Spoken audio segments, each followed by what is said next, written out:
2 bulan. Dia bilang, ini ada catatannya, Pak. Kok hapus ini? Ya boleh, Pak, tapi Bapak bayar dulu. Kalau saya tidak mau bayar, ya terpaksa punyanya Bapak diputus. Kalau punya aku diputus, apa dia pakai istri saya di rumah? Dia terpaksa pakai lilin.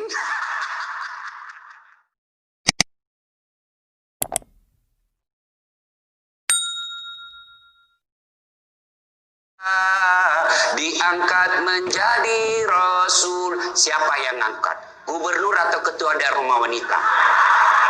Oleh Allah yang kuasa. Allah itu siapa, Mak? Pencipta alam semesta. Itu lagu ibu-ibu dulu, mengajarkan sejarah Nabi. Sekarang apa lagu-lagunya ibu-ibu? Modern mereka, sarjana, istri pejabat, tapi tidak tahu sejarah Nabi. Apa lagunya ibu-ibu sekarang? Yuk, yuk ayo. Yuk ayo, yuk, yuk ayo. Apa itu ayo, ayo? Ayo apa? Ayo, ayo apa? Putar ke kiri, nona. Putarlah ke kanan. Beleng-beleng. Apa itu? Apa gunanya itu lagu-lagu itu? Putar ke kiri, putar ke kanan. Apa? Katanya majelis taklim, tapi lagunya tidak mendidik. Sudah 3 tahun majelis taklim, seragamnya 4. Olahraga depannya lakinya orang. Dia di depan sebajunya sempit. Bapak-bapak di belakang, di depan ibu-ibu 1. Bapak-bapak di belakang 2.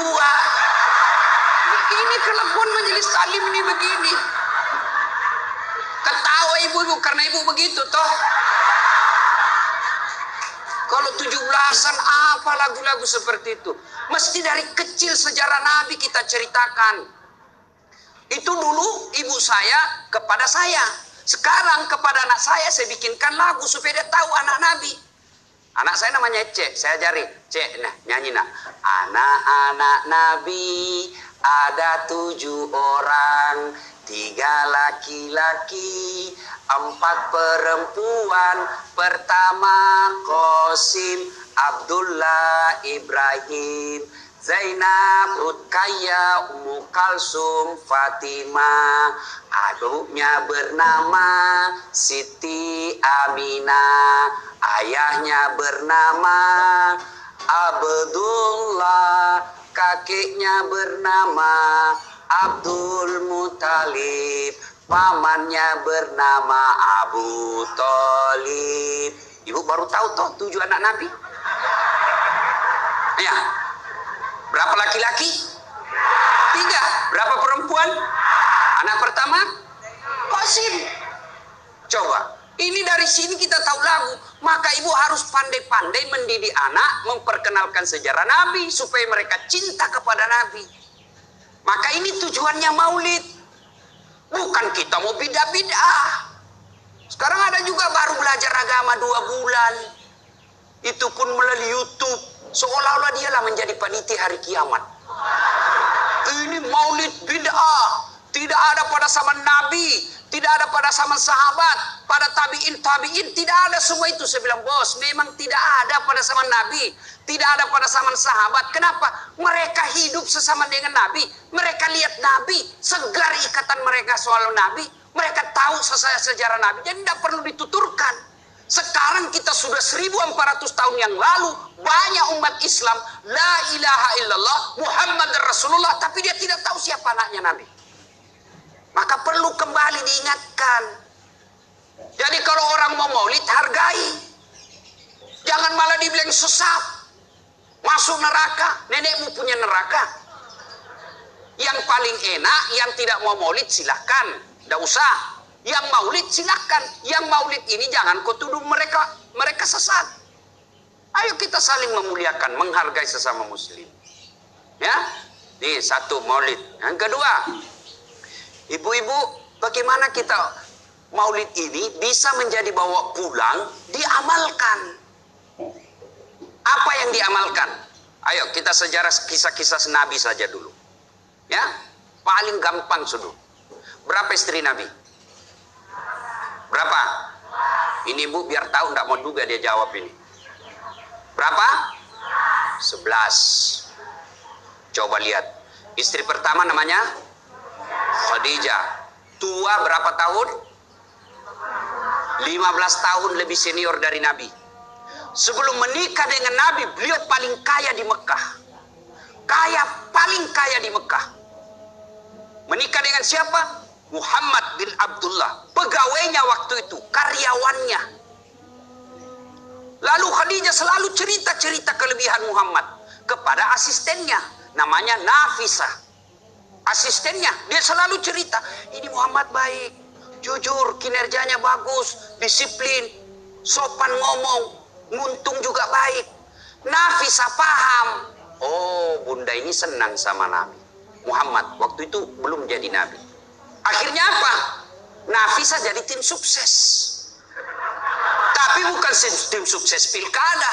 Disuruh bikin baleho 10, cuma 5 dia bikin, hilang 5. Ya kan? Ini Nafisah datang kepada Muhammad. Muhammad, bagaimana kalau ada perempuan suka kamu? Alhamdulillah. Tapi ini perempuan lebih senior dari kamu. Tidak ada masalah. Lebih tua 15 tahun. Tidak ada masalah. Tapi dia sudah 2 kali janda. Tidak jadi masalah. Tapi dia bosmu. Tidak jadi masalah. Yang jadi masalah, benar tidak dia senang sama saya? Kata Nafisah, tenang mas bro, saya punya urusan. Jangan lagi cari dah hadis mas bro, tidak ada. Lalu datanglah Nafisah kepada Khadijah. Bunda, bagaimana menurut bunda kalau ada laki-laki senang bunda? Alhamdulillah, terbuka jodoh. Tapi ini lebih muda dari bunda, tidak jadi masalah. Lebih muda 15 tahun, tidak jadi masalah. Tapi dia anak muanya, tidak jadi masalah. Yang jadi masalah, benar tidak dia sunat sama saya? Kata Nafisah, tenang bunda, saya punya urusan. Ini namanya tim sukses yang tidak mempermalukan kedua belah pihak. Coba kalau Nafisah mau memanfaatkan situasi, maka dia datang kepada Muhammad. Muhammad, dia suka kok bos, tenang aja, ambil semua hartanya, dia terlalu senang sama kamu. Nafisah kan tidak. Berarti ibu-ibu jaga perasaan orang, jaga harga diri orang, jangan permalukan orang meskipun ibu tahu ada aib dalam dirinya. Ini penyakitnya ibu-ibu. Apa? Tukang gosip. Ini duduk-duduk begini damai tapi gersang. Oh coba lihat siapa duluan pulang, dia jadi beli bercawan. Jadi gini Pak Gubernur itu dia duduk-duduk itu, dia tidak cerita tapi apa? Dia mulutnya tidak ngomong tapi bibirnya dong. Memang fitrahnya. Apa begitu orang sini? Bukan cuma di sini. Orang Amerika juga tukang gosip perempuannya. Fitrahnya. Maka Nabi katakan kalau perempuan mau selamat, jaga mulutnya, aman dia masuk surga. Cuma kan gampang sekali kita gosip. Lewat teman kita. Apa? Nggak serasi kudungnya sama roknya. Dia bilang iya. Lipstiknya palsu. Kenapa kau tahu? Melengket di giginya. Semua mau diurus. Iya kan? Ini penyakit kita. Semua mau diurus. Ustadz aja dia gosip. Itu juga bajunya waktu di YouTube. Saya dengar tadi dilewat. Saya dengar. Itu juga bajunya waktu di YouTube. Astagfirullah. Inilah penyakit ibu-ibu. Ibu. Mau gampang masuk surga? Ketika Nabi Isra Mi'raj kan dibawa jalan-jalan masuk surga. Subhanallah, alhamdulillah, banyak perempuan dalam surga. Begitu Nabi dibawa lihat neraka, nauzubillah min zalik, ya Allah ampuni hambamu, ya Allah ampuni umatku, ya Allah. Kenapa? Perempuan ternyata lebih banyak dalam neraka. Ditanya kenapa bisa begitu? Ada 2 kelemahan perempuan. 1, tidak mampu menjaga suaminya, tidak mampu mengurus suaminya, dan yang kedua tidak mampu menjaga lisannya. Jadi kalau ibu mampu menjaga lisan, aman. Itulah gunanya masker. Supaya ibu semua mau diurusin. Iya kan penyakit kita. Ya, Bu? Maka bertanyalah ibu-ibu di Makassar, Ustadz yang saya cerita ini kan benar. Memang begitu sifatnya Ustadz. Itulah benarnya namanya ghibah. Tidak boleh kita cerita kejelekan orang. Kalau dia salah yang ibu cerita namanya fitnah. Gak ada jalan. Ayuhibbu ahadukum, kata Allah, sukakah kamu makan bangkai sesamamu manusia? Maka berhenti cerita kejelekan orang. Jadi gimana solusinya Ustaz? Ketika datang orang cerita, Bu, katanya, na'udzubillah min zalik, kita berlindung kepada Allah dari keburukan itu, Bu. Belum tentu suami kita lebih baik dari dia. Berhenti itu. Cuma kan enggak kita. Memang. Enggak tahu persoalan. Biar enggak tahu persoalan. Ikut campur. Ibu kalau suka ikut campur bikin urusannya ibu, nanti takdirnya seperti tauge. Tahu tauge? Tahu tauge? Coba lihat tauge, Bu. Kita bikin soto Banjar, ada. Pecel, sayur, lemper, ada. Ada tuh kalau di Makassar ada lemper. Ayo, maka karena dia selalu ikut campur, Allah takdirkan semua tauge bengkok. Dan ada yang lurus toh? Maka kalau ada ibu-ibu majelis begini kumpul, teriaki saja, pagi-pagi toge nih ya. Ini penyakit perempuan. Maka ini gunanya kita peringati maulid, supaya ibu-ibu pulang berhenti cerita kejelekan orang. Tidak ada gunanya, menghabiskan amal-amal kita. Nabi pernah kumpul para sahabat dan bertanya, atadruna manil muflis? Saudara-saudara sekalian, kau tahu siapa yang bangkrut nanti di akhirat? Mereka tidak sholat ya Rasul, dia sholat. Yang tidak puasa ya Rasul, dia puasa. Yang tidak haji ya Rasul, dia haji. Yang tidak bayar zakat ya Rasul, dia zakat sedekah. Kalau begitu siapa yang bangkrut ya Rasul? Jarusu wa khati'ur rahim, tetangga yang jahat sama tetangganya dan yang suka memutuskan tali persaudaraan. Dan salah satu jahat sama tetangga dan memutuskan tali persaudaraan adalah mereka suka menceritakan kejelekan orang. Adakah orang yang senang dicerita kejelekannya? Ada? Ada? Ada, Ibu? Lalu untuk apa kita cerita orang? Rajin betul istrinya majelis taklim, baik betul itu istrinya, tapi kasihan suaminya selingkuh kiri kanan. Lalu apa untungnya Ibu cerita? Ibu? Hei. Hei. Satu, pulang pengajian, tinggalkan gosip. Dua, Rasulullah setelah menikah dengan Khadijah usia 40 tahun, Nabi dilantik menjadi Rasul. Pulanglah beliau 3 hari 3 malam di atas Gua Hira. Pulang menggigil. Dia ketuk pintu. Masuklah Nabi, kedinginan. Lalu Nabi berkata, istriku selimuti saya kedinginan. Kira-kira kalau ibu-ibu apa jawaban ibu? 3 hari 3 malam suami tidak ada kabar. Di WhatsApp tidak dibaca. Di telepon di reject. Tiba-tiba datang kedinginan, Bu. Selimuti saya, Bu.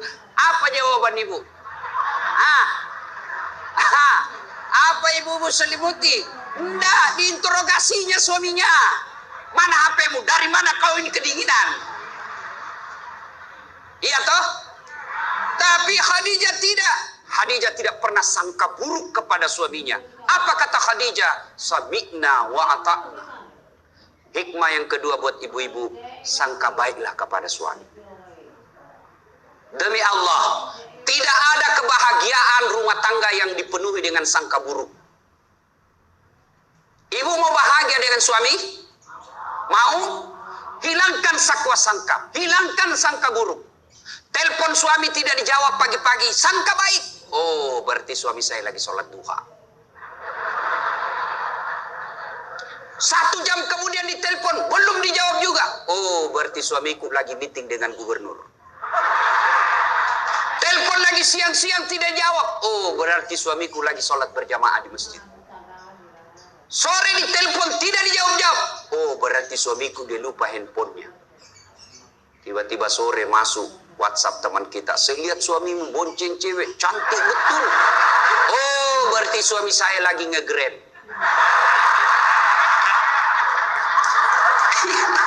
Tenang perasaan.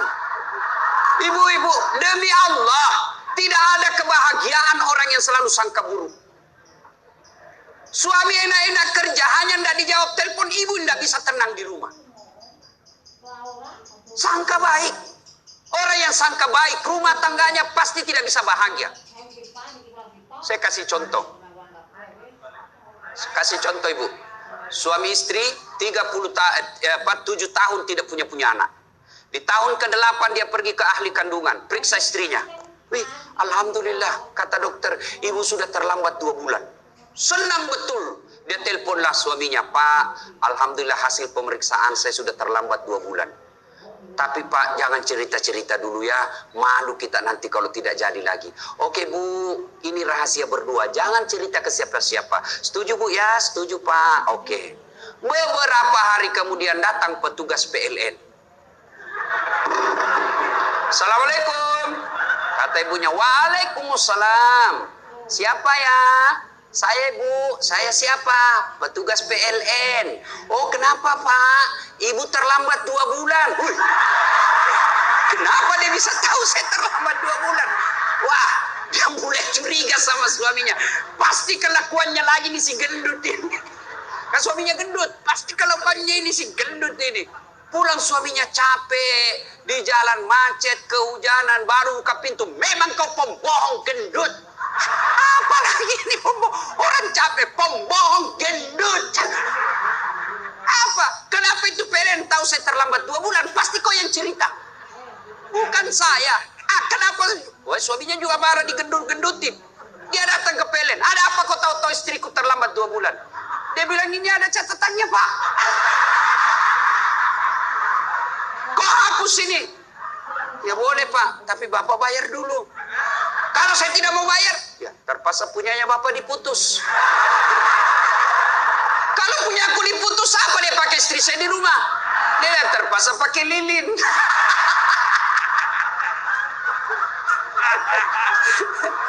Inilah bahayanya sangka buruk. Bu. Loh Ibu. Bu. Salatullah salamullah ala toha rasulillah. Salat